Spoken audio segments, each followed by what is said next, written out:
অযোধ্যার সিংহাসন ছেড়ে পিতার আদেশে রামচন্দ্র ১৪ বছরের বনবাসে যান।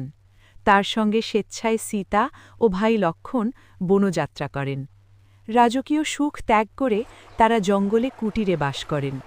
পথে কষ্ট, ত্যাগ আর বিপদ সত্ত্বেও রাম ধর্মের পথ ছাড়েননি। এই বনবাসেই রাম ও সীতার প্রেম, সাহস ও ত্যাগের মহান আদর্শ প্রতিষ্ঠিত হয়। রামের বনবাসকালে পঞ্চবটিতে শান্তিতে দিন কাটছিল। একদিন রাবণ ছলচাতুরীর আশ্রয় নিল। মারিচ সোনার হরিণের রূপ ধরে সীতাকে মোহিত করল। রাম হরিণের পিছু নিলে লক্ষ্মণও রামকে খুঁজতে চলে গেল।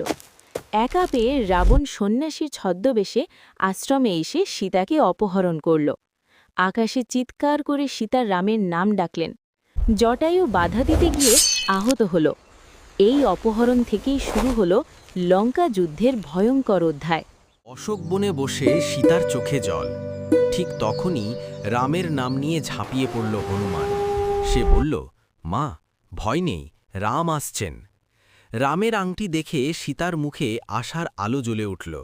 লঙ্কা পুড়িয়ে পাহাড় সমান সাহস নিয়ে হনুমান ফিরে গেল রামের কাছে। রাম মৃদু হাসলেন। ভক্তি আর সাহসের জয় তখন নিশ্চিত।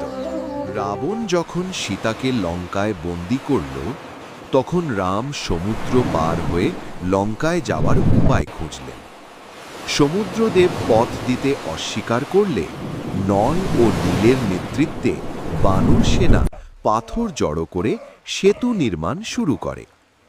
রামের নাম লেখা পাথর জলে ভাসতে লাগল। কয়েকদিনের মধ্যেই তৈরি হল বিশাল রাম সেতু। সেই সেতু দিয়েই রাম লঙ্কায় পৌঁছে লঙ্কার আকাশ কাঁপিয়ে শুরু হল রাম রাবণের মহাযুদ্ধ।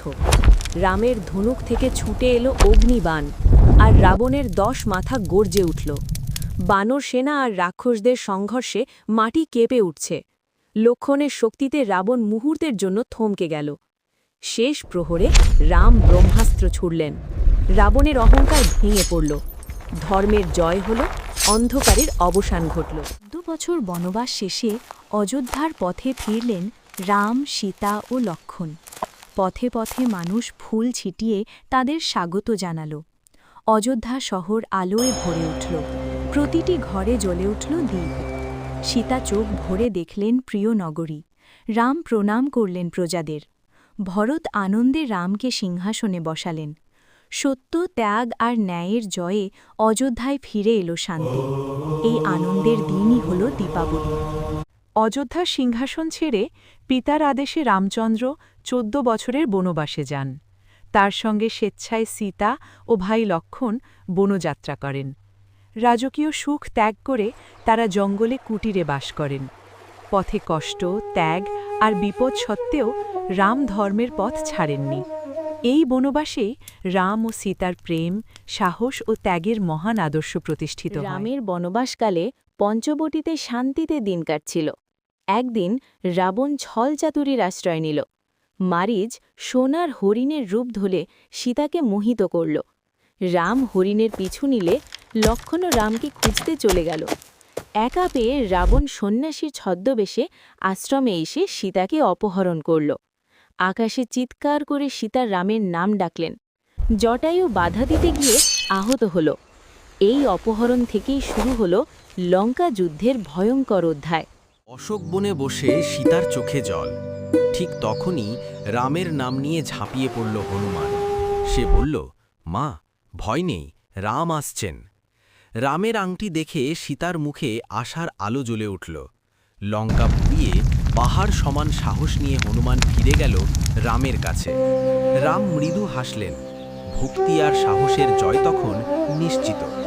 রাবণ যখন সীতাকে লঙ্কায় বন্দী করল, তখন রাম সমুদ্র পার হয়ে লঙ্কায় যাওয়ার উপায় খুঁজলেন। সমুদ্রদেব পথ দিতে অস্বীকার করলে নল ও নীলের নেতৃত্বে বানর সেনা পাথর জড়ো করে সেতু নির্মাণ শুরু করে।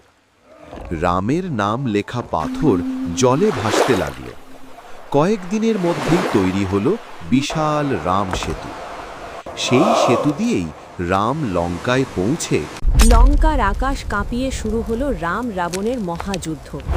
রামের ধনুক থেকে ছুটে এলো অগ্নিবাণ, আর রাবণের 10 মাথা গর্জে উঠল।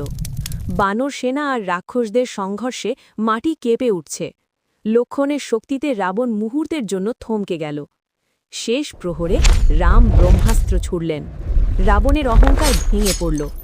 ধর্মের জয় হল, অন্ধকারের অবসান ঘটল। 14 বছর বনবাস শেষে অযোধ্যার পথে ফিরলেন রাম, সীতা ও লক্ষ্মণ। পথে পথে মানুষ ফুল ছিটিয়ে তাদের স্বাগত জানাল। অযোধ্যা শহর আলোয় ভরে উঠল। প্রতিটি ঘরে জ্বলে উঠল দীপ। সীতা চোখ ভরে দেখলেন প্রিয় নগরী। রাম প্রণাম করলেন প্রজাদের। ভরত আনন্দে রামকে সিংহাসনে বসালেন। সত্য, ত্যাগ আর ন্যায়ের জয়ে অযোধ্যায় ফিরে এলো শান্তি। এই আনন্দের দিনই হল দীপাবলি।